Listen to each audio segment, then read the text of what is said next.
ನಮಸ್ತೆ, good morning. ಈ ಒಂದು ವ್ಲಾಗ್ ಜೊತೆ ಬರ್ತಾಯಿನಿ. ಇದೊಂದು ಸ್ವಲ್ಪ ಇನ್ಫಾರ್ಮೇಟಿವ್ ವ್ಲಾಗು. ಯಾರಿಗೆ ಅಂದರೆ ಎಕ್ಸ್ಪಲ್ಸ್ 210 ಇಟ್ಟಿರೋರಿಗೆ. ಏನಕ್ಕೆ ಅಂದರೆ ಇದು ಟ್ಯೂಬ್ ಇರೋವಂಥ ಗಾಡಿ ಆದ್ದರಿಂದ ಪಂಚರ್ ಆಗ್ತಾ ಇರುತ್ತೆ. ರೇರ್ ಟೈರ್ ಸ್ವಲ್ಪ ಈಸಿ ಅನಿಸುತ್ತೆ ಬಿಚ್ಚೋದು, ಬಟ್ ಫ್ರಂಟ್ ಟೈರ್ ಬಂದು ಸ್ವಲ್ಪ ನಾರ್ಮಲ್ ಪ್ಯಾಟರ್ನ್ ಥರ ಎಲ್ಲ ಇದು ಸ್ವಲ್ಪ ಡಿಫ್ರೆಂಟ್ ಇದೆ. ಹಾಗಾಗಿ ವಿಡಿಯೋ ಮಾಡ್ತಾಯಿನಿ. ಸೊ ಯಾರ್ಯಾರು ಎಕ್ಸ್ಪಲ್ಸ್ 210 ಇಟ್ಟಿದ್ದೀರಾ ಅವ್ರಿಗೆ ಫ್ರಂಟ್ ಟೈರ್ ಪಂಚರ್ ಆದಾಗ ಏನು ಮಾಡಬೇಕಾಗತ್ತೆ, ಅಥವಾ ನಾವು ಗಾಡೀಲಿ ಹೋಗುವಾಗ ಏನು ಕ್ಯಾರಿ ಮಾಡಬೇಕಾಗತ್ತೆ ಟೂಲ್ಸು ಅನ್ನೋದು ಇಲ್ಲೊಂದು ವಿಷಯ ಇದೆ. ಹಾಗಾಗಿ ವಿಡಿಯೋ ಮಾಡ್ತಾಯಿನಿ. ಮೊದಲನೇದಾಗಿ ಸೊ ಪಂಚರ್ ಸ್ಟಾಪಿಗೆ ತಂದೀನಿ. ಒಂದು ಕಡೆ ಎತ್ಕೊಂಡೋದೆ, ಅವನು ಟೂಲ್ಸ್ ಇಲ್ಲ ಸರ್ ನಂಗೆ ಇದು ಮಾಡೋಕ್ಕೆ ಅಂದ. ಸೊ ಎರಡನೇ ಕಡೆ ಎತ್ಕೊಂಬಂದೆ. ಇದೊಂದು ಮೇನು ಫಸ್ಟ್ ಡಿಸಡ್ವಾಂಟೇಜ್ ಏನಂದರೆ ನಿಮಗೆ ಸೆಂಟ್ರ್ ಸ್ಟ್ಯಾಂಡ್ ಇರೋಲ್ಲ. ಹಾಗಾಗಿ ಈ ಥರ ಏನಾರು ಒಂದು ಜಾಕ್ ಹಾಕಿ ಗಾಡಿ ಲಿಫ್ಟ್ ಮಾಡಬೇಕಾಗತ್ತೆ. ಸೊ ಸೆಕೆಂಡ್ನೇದು ವೀಲ್ ಬಿಚ್ಚಬೇಕಂದ್ರೆ ನೋಡಿ ಈ ಟೈಪ್ ಕೊಟ್ಟಿದ್ದಾನೆ. ಸೊ ನಾರ್ಮಲ್ ಸ್ಪ್ಯಾನರು ಆ ಟೈಪ್ ಆಗೋಲ್ಲ, ಇದು ಅಲೈನ್ ಕೀ ಟೈಪು. ಸೊ ಅದನ್ನು ಹಾಕಿ ಇದನ್ನು ರಿಮೂವ್ ಮಾಡಬೇಕು. ಇಲ್ಲೊಂದು ಅಲೈನ್ ಕೀ ಕೊಟ್ಟಿದ್ದಾನೆ ಬಾಟಮಲ್ಲಿ. ಸೊ ಅದನ್ನು ಸ್ವಲ್ಪ ಲೂಸ್ ಮಾಡ್ಕೊಬೇಕು. ಸೊ ಎರಡು ಮಾಡಿದ್ದಾರೆ. ಅವನ ಹತ್ರ ಟೂಲ್ ಇಲ್ಲ, ಸೆಕೆಂಡ್ ಕಡೆ ಬಂದವನ ಕಡೆ. ಸೊ ಅವನು ಟೂಲ್ ಎತ್ಕೊಂಬರಕ್ಕೆ ಹೋದ. ಬನ್ನಿ ಮುಂದೆ ಏನು ಕತೆ ನೋಡೋಣ. ವೀಲ್ ಬಿಚ್ದಂಗೆ ಇದನ್ನ ಪಂಚರ್ ಮಾಡ್ಬೋದು, ಬಟ್ ಡಬಲ್ ಕೆಲಸ ಅದು. ಸೊ ಹಾಗಾಗಿ ವೀಲ್ ಬಿಚ್ಬಿಟ್ಟೆ ಮಾಡೋಣ ಅಂಥೇಳಿ ಈ ವಿಡಿಯೋ ಮಾಡ್ಕೊತಾ ಇದ್ದೀನಿ ಇವಾಗ. ಓಕೆ, ವೀಲ್ ಬಿಚ್ಕೊಂಡಿದ್ದೀವಿ. ಸಿಂಪಲ್ಲು ಅದೊಂದು ಅಲೈನ್ ಕೀ ಇತ್ತಲ್ಲ, ಸೊ ಅದ್ರಲ್ಲಿ ಓಪನ್ ಮಾಡಿಕೊಂಡು ಕೆಳಗಡೆ ಬಾಟಮ್ ಮಾಡಿಕೊಂಡು ಮಾಡ್ರೆ ಈಸಿ ಬಂದ್ಬಿಡುತ್ತೆ. ಇದೊಂದೇ ಡಿಸಡ್ವಾಂಟೇಜು, ಇದಕ್ಕೆ ಸೆಂಟ್ರ್ ಸ್ಟ್ಯಾಂಡ್ ಇಲ್ಲದೇ ಇರೋದ್ರಿಂದ ಈ ಥರ ಜಾಕ್ ಹಾಕಿ ಗಾಡಿ ಲಿಫ್ಟ್ ಮಾಡ್ಕೊಬೇಕಾಗತ್ತೆ. ಇನ್ನೊಂದು ಏನು ಅಂದರೆ ಈ ಎಕ್ಸ್ಪಲ್ಸ್ 210ಅಲ್ಲಿ ರಿಮ್ಮಲ್ಲಿ ಕಂಪ್ಲೇಂಟ್ ಇರೋದರಿಂದ ಕಂಪ್ನಿಯವರು ರೀಪ್ಲೇಸ್ ಮಾಡಿಕೊಡ್ತಾ ಇದ್ದಾರೆ ಅಂತ ವಿಷಯ ಬಂದಿದೆ.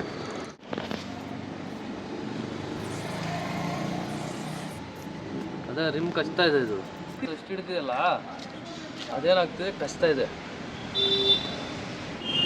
ಹೊಸ ಎಕ್ಸ್ಪಲ್ಸ್ದು ರಿಮ್ ಇದು. ಸೊ ಮ್ಯಾನುಫ್ಯಾಕ್ಚರಿಂಗ್ ಏನು ಕ್ವಾಲಿಟಿ ಇದೆ ಅಂತ ಹೇಳಿ ಇದ್ರಲ್ಲಿ ಗೊತ್ತಾಗ್ತಾ ಇದೆ. ಗಾಡಿ ಮತ್ತೆ ಪಂಚರ್ ಆಗ್ತಾ ಇದೆ. ಸೊ ಇದನ್ನು ನಾವೀಗ ಶೋರೂಮ್ಗೆ ಕಂಪ್ಲೇಂಟ್ ರೈಸ್ ಮಾಡಿ ನಾವೊಂದು ಅವೇರ್ನೆಸ್ ವಿಡಿಯೋ ಹಾಕಬೇಕು. ಸೊ ನೋಡಿ, ಇದು ನಮ್ಮ ಎಕ್ಸ್ಪಲ್ಸ್ 210ನ ಒಂದು ದೇಶ್ ಕಿ ಧಡ್ಕನ್ ಬೈಕ್, ಹೀರೋ ಎಕ್ಸ್ಪಲ್ಸ್ ದೇಶ್ ಕಿ ಧಡ್ಕನ್ ಬೈಕ್ ಅವರ poor quality of manufacturing. So ಅವ್ರು ಮಾಡಿರುವಂಥ ಈ ಪೂರ್ ಕ್ವಾಲಿಟಿ ರಿಮ್ಸ್ ಏನಾಗಿದೆ, ಈ ಟ್ಯೂಬು ನಂದೀಗ ಪಂಚರ್ ಆಗಿದೆ. ಸೊ ಇದು ಮತ್ತೆ ಆಗ್ತಿರೋದು 100%. ಯಾಕಂದರೆ ಅವ್ರು ಮ್ಯಾನುಫ್ಯಾಕ್ಚರಿಂಗಲ್ಲಿ ಕ್ವಾಲಿಟಿ ಚೆಕ್ ಮಾಡಿಲ್ಲ, ಮತ್ತು ಈ ಥರ ಪ್ರಾಡಕ್ಟ್ ಅವರು ಮ್ಯಾನುಫ್ಯಾಕ್ಚರ್ ಮಾಡಿ ಡಿಫೆಕ್ಟಿವ್ ಪೀಸ್ಗಳನ್ನ ಗಾಡಿಗೆ ಹಾಕಿ ಕೊಡ್ತಾ ಇದ್ದಾರೆ. ಆದ್ದರಿಂದ ನಾವು ರೋಡ್ಗಳಲ್ಲಿ ನಿಂತ್ಕೊಂಡು ಗಾಡಿ ತಳ್ಕೊಂಡು ಪಂಚರ್ ಹಾಕ್ಕೊಂಡು ಲೈಫ್ನ ಸಾಗಿಸ್ತಾ ಇದ್ದೀವಿ.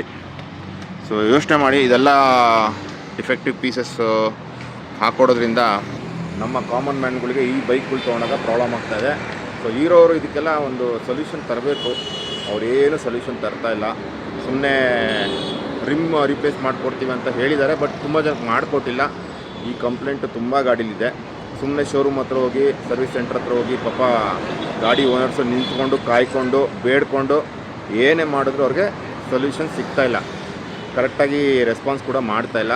ಹೀರೋ ಎಕ್ಸ್ಪಲ್ಸ್ ಅವರು ಇದನ್ನು ಮೇನಾಗಿ ಇದನ್ನು ಒಂಚೂರು ಸೀರಿಯಸ್ಸಾಗಿ ತಗೊಂಡು ಏನಾದ್ರು ಒಂದು ಸೊಲ್ಯೂಷನ್ ಮಾಡಿ ಕೊಡಬೇಕು ಅಲ್ವಾ. ಯಾರಿಗೆ ಈ ಥರ ಪ್ರಾಬ್ಲಮ್ ಆಗಿದೆ ಪ್ಲೀಸ್ ಕಮೆಂಟ್ ಮಾಡಿ ನೋಡೋಣ. ಈಗ ಇದಕ್ಕೆ ಒಂದು ಸೊಲ್ಯೂಷನ್ ಕೊಟ್ಟಿದ್ದಾರೆ. ಇದಕ್ಕೆ ಈ ಥರ ಒಂದು ಸೊಲ್ಯೂಷನ್ ಮಾಡಿಸ್ಕೊಂಡ್ರೆ ನೀವು ಹೈವೇಲ್ ಟೂರಿಂಗ್ ಹೋದಾಗ ಸಿಟಿಲೆಲ್ಲ ಅರ್ಜೆಂಟ್ ಕೆಲ್ಸಕ್ಕೆ ಹೋಗ್ತಾ ಇರ್ತೀರ, ಆ ಟೈಮಲ್ಲಿ ಪಂಚರ್ ಆಗ್ಬಿಟ್ರೆ ನಿಮ್ಗೆ ಹೆಂಗಾಗುತ್ತೆ ಹೇಳಿ. ಸೊ ಅದನ್ನೆಲ್ಲ ಸದ್ಯಕ್ಕೆ ಅವಾಯ್ಡ್ ಮಾಡ್ಬೋದು ಅಟ್ಲೀಸ್ಟು. ಬನ್ನಿ ಇದೊಂದು ಹಾಕ್ಬಿಟ್ಟು ನೆಕ್ಸ್ಟು ಫಿನಿಶಿಂಗ್ ತೋರಿಸ್ತೀನಿ.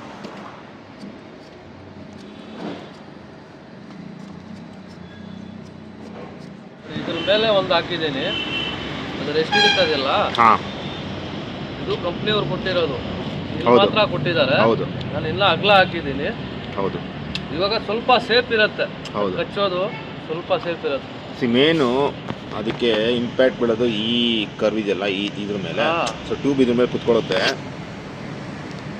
ಸೊ ಅದೇನಾಗುತ್ತೆ, ಅದು ಪೂರ್ ಕ್ವಾಲಿಟಿದು ರೆಸ್ಟ್ ಹಿಡಿದು ಅದು ಪೇಂಟ್ ಎಲ್ಲ ಎದ್ದಾಗ ಏನಾಗುತ್ತೆ, ಅದು ರಬ್ಬಾಗಿ ಅದು ಟ್ಯೂಬು ಕ್ಲೀನಾಗಿ ಪಂಚರ್ ಆಗೋಕ್ಕೆ ಚಾನ್ಸ್ ಇರುತ್ತೆ. ಸೊ ಅದಕ್ಕೆ ನಮ್ಮ ಬಾಯಿ ಇವಾಗ ಅದು ಕವರ್ ಮಾಡಿ ಇನ್ನೊಂದು ಟ್ಯೂಬಲ್ಲಿ ಕಟ್ ಮಾಡಿ ಈ ಥರ ಒಂದು ಪ್ಯಾಕಿಂಗ್ ಥರ ಕೊಟ್ಟಿದ್ದಾರೆ. ಸೊ ಇದು ಅವಾಯ್ಡ್ ಆಗುತ್ತೆ. ಈಗ ಮಾಡಿ ಸರ್, ಮಾಡಿ.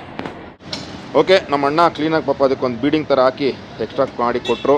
ಪಂಚರೆಲ್ಲ ಆಗಿದೆ. ಇದನ್ನು ಸ್ವಲ್ಪ ಶೋರೂಮಿಗೆ ತೊಗೊಂಡೋಗಿ ಅವ್ರದ್ದು ಏನು ಕತೆ ಇದು ಮ್ಯಾನುಫ್ಯಾಕ್ಚರಿಂಗ್ದು ಏನಾದ್ರು ಕ್ಲೇಮ್ ಆಗುತ್ತಾ, ವ್ಯಾರಂಟಿ ಕ್ಲೇಮ್ ಆಗುತ್ತಾ, ಅದು ರೀಪ್ಲೇಸ್ ಮಾಡಿಕೊಡ್ತಾರೆ ಅನ್ನೋದನ್ನ ಹೋಗಿ ಚೆಕ್ ಮಾಡ್ತೀನಿ ಶೋರೂಮಲ್ಲಿ. ಆ ವಿಡಿಯೋ ಕಂಟಿನ್ಯೂ ಮಾಡ್ತೀನಿ ಇದರಲ್ಲಿ. ಸೊ ಎಕ್ಸ್ಪಲ್ಸಲ್ಲಿ ಇನ್ನೊಂದು ಹೊಸ ಇಶ್ಯೂ ಇವಾಗ ನಮ್ಮ ಗೆಳೆಯರು ಪ್ರವೀಣ್ ಆದವರು ಅವ್ರ ಗಾಡೀಲಿ ನೋಡಿ ನನಗೆ ಹೇಳಿದ್ರು. ಏನು ಅಂದರೆ ಈ ಫ್ರಂಟ್ ಫೋರ್ಕ್ ಈ ಪೈಪ್ ಇದೆಯಲ್ಲ, ಇದರೊಳಗಡೆ ನೀರು ಅಕ್ಯುಮುಲೇಟ್ ಆಗಿ ಅಲ್ಲೇ ಸ್ಟೋರ್ ಆಗ್ತಾಯಿದೆ. ಸೊ ಅದನ್ನು ಇಟ್ಕೊಂಡು ಇವಾಗ ಅವರು ಹಿಂಗೆ ಎಳೆದು ಹಿಂಗೆ ನನಗೆ ಪ್ರೆಸ್ ಮಾಡಿ ತೋರಿಸಿದಾಗ ಅಷ್ಟು ನೀರು ಫೋರ್ಕಿಂದ ಬಿತ್ತು. ಇನ್ನೊಂದು ಫೋರ್ಕು ಆ ಕಡೆ ಚೆಕ್ ಮಾಡಿದಲ್ಲೂ ಅಷ್ಟೇ, ಅಲ್ಲಿಂದನೂ ಇವಾಗ ಅದರೊಳಗೆ ಅಕ್ಯುಮುಲೇಟ್ ಆಗಿ ಬೀಳ್ತಾ ಇದೆ ನೀರು. ಸೊ ಇದರಿಂದ ನೀರೀಚೆ ಬರ್ತಾ ಇದೆ. ಸೊ ಗಾಡಿ ವಾಶ್ ಮಾಡಿ ಒಂದು 20 ದಿವಸ ಆಗಿದೆ, ಅಂದರೂ ನೀರು ಅದರೊಡನೆ ಅಕ್ಯುಮುಲೇಟ್ ಆಗಿದೆ. ಸೊ ಹಂಗೆ ಒಂದು 6 ತಿಂಗಳು 1 ವರ್ಷ ಬಿಟ್ಟಿದ್ದರೆ ನಮಗೆ ಗಾಡಿ ಒಳಗಡೆ ರೆಸ್ಟ್ ಇಟ್ಬಿಡ್ತಾಯಿತ್ತು. ಇದು ಒಂದು ಹೊಸ issue.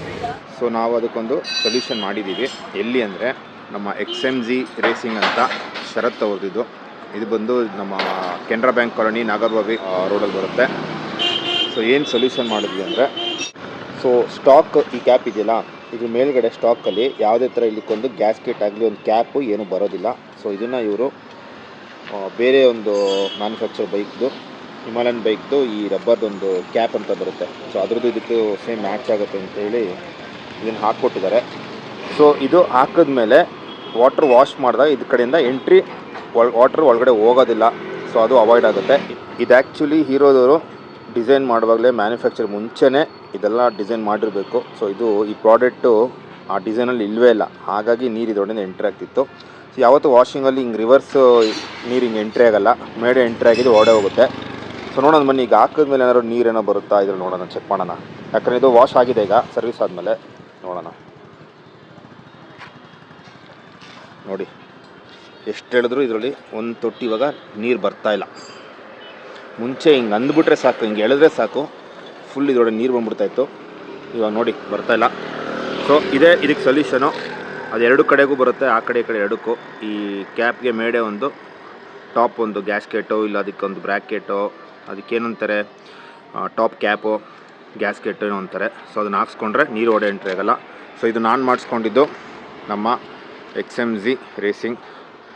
ಇದಿರೋದು Nagarbhavi Canara bank colony ಡೌನಲ್ಲಿ ಶರತ್ ಅಂತ ಹೇಳಿ. ಸೊ ಡಿಸ್ಕ್ರಿಪ್ಷನ್ ಬೇಕಾದ್ರೆ ಅವ್ರದ್ದು ನಂಬರು ಲೊಕೇಶನ್ ಬೇಕಾದ್ರೆ ಹಾಕ್ತೀನಿ, ಬಂದು ಮಾಡಿಸ್ಕೊಬೋದು. ಪರ್ಮನೆಂಟ್ ಸೊಲ್ಯೂಷನ್ ಇದು. ಶೋರೂಮ್ ಬಗ್ಗೆ ತಲೆ ಕೆಡ್ಸ್ಕೊಂಬಿಡಿ, ಹೀರೋದವ್ರ ಬಗ್ಗೆ ತಲೆ ಕೆಡ್ಸ್ಕೊಂಬಿಡಿ. ಅವ್ರು ಯಾವುದೇ ಥರ ನಿಮಗೆ ರಿಪ್ಲೈಯೂ ಮಾಡಲ್ಲ, ರೆಸ್ಪಾನ್ಸು ಮಾಡಲ್ಲ. ನಮ್ಮ ಪ್ರಾಬ್ಲಮ್ ನಾವೇ ಸೊಲ್ಯೂಷನ್ ಕಂಡುಕೊಂಡು ಸಾಲ್ವ್ ಮಾಡ್ಕೊಂಡು ಹೋಗ್ತಾ ಇರಬೇಕಷ್ಟೇ, ಸಿಂಪಲ್. ಸೊ ನಾವು ಹೀರೋದ ಜೊತೆ ಪೋಸ್ಟೆಲ್ಲ ಮಾಡಿ ಫಾಲೋಅಪ್ ಎಲ್ಲ ಮಾಡಿ ನಾವಾಗೇ ಚೇಂಜ್ ಮಾಡಿದ್ದಕ್ಕೆ ನಮಗೆ ಬಂದಿದೆ ಅಂದರೆ ಶೋರೂಮ್ ಹತ್ರ ಬನ್ನಿ ರಿಪ್ಲೇಸ್ ಮಾಡಿಕೊಡ್ತೀವಿ ಅಂತ. ಬಟ್ ತುಂಬ ಜನ ಹೋಗಿದ್ದಾರೆ, ಅವ್ರಿಗೆಲ್ಲ ಕರೆಕ್ಟಾಗಿ ಒಂದು ಈಸಿ ರಿಪ್ಲೇಸ್ಮೆಂಟ್ ಅಂತೂ ಆಗಿಲ್ಲ. ನಾಳೆ ಬನ್ನಿ ನಾಡಿದ್ದು ಬನ್ನಿ ಅಂತ ಹೇಳ್ಕೊಂಡು ಗಾಡಿ ಇಸ್ಕೊಂಡು 2 ದಿನ ಆದಮೇಲೆ ಕೊಟ್ಟಿರೋದೆಲ್ಲ ಇದೆ. ಸೊ ಹಾಗಾಗಿ ರಿಮಿಶ್ಯೂ ಬಂದಾಗ ನಾನು ಒಂದು 15 ಡೇಸ್ ಇರೋರ ಜೊತೆ ಆನ್ಲೈನಲ್ಲಿ ಪ್ಲಸ್ ನಮ್ಮ ವಾಟ್ಸಪ್ ಗ್ರೂಪ್ ಇದೆ, ಅದೆಲ್ಲ ಒಂದು ಪೋಸ್ಟ್ ಹಾಕ್ತೀನಿ, ಬೇಕಾದ್ರೆ ನಾನು ಫಾಲೋಅಪ್ ಮಾಡಿರೋದು ಪಕ್ಕದಲ್ಲಿ. ಅದು ಮಾಡಿದಾಗ ಕರೆಕ್ಟಾಗಿ ರೆಸ್ಪಾನ್ಸ್ ಸಿಗಲಿಲ್ಲ. ಇರೋದರಂತೂ ಸುಮ್ಮನೆ AI ಚಾಟ್ ಬಾಟ್ ಒಂದು ಆಟೋಮೆಟಿಕ್ ರೆಸ್ಪಾನ್ಸ್ ಇರುತ್ತೆ. ಸೊ ಆಟೋಮೆಟಿಕ್ ರೆಸ್ಪಾನ್ಸಲ್ಲಿ ಅದು ಆಟೋಮೆಟಿಕ್ಕು ಸುಮ್ಮನೆ ಒಂದು ರಿಪ್ಲೈ ಬರುತ್ತೆ ಅಷ್ಟೇ. ಬಟ್ ಇರೋ ಕಡೆಯಿಂದ ಯಾವುದೇ ಆಗಲಿ ಶೋರೂಮ್ ಬಿಡಿ ನಾವು ರಿಪ್ಲೇಸ್ ಮಾಡ್ತೀವಿ ಅಂತ ಎಲ್ಲೂ ಕಮೆಂಟಲ್ಲಾಗಲಿ ಇಮೇಲ್ ಆಗಲಿ ಏನೂ ಬಂದಿಲ್ಲ ನಮಗೆ. ಬಟ್ ಏನೋ ಸೋರ್ಸಿಂದ ಶೋರೂಮ್ ಅವ್ರ ಸರ್ವಿಸ್ ಮ್ಯಾನೇಜರ್ ನಂಬರ್ ಸಿಕ್ಕಿ ಅವ್ರನ್ನ ರೀಚ್ ಮಾಡಿದಾಗ ಸರ್ ತೊಗೊಂಡ್ಬಿಡಿ ರಿಪ್ಲೇಸ್ ಮಾಡಿಕೊಡ್ತೀವಿ ಅಂತ ಹೇಳಿದ್ರು.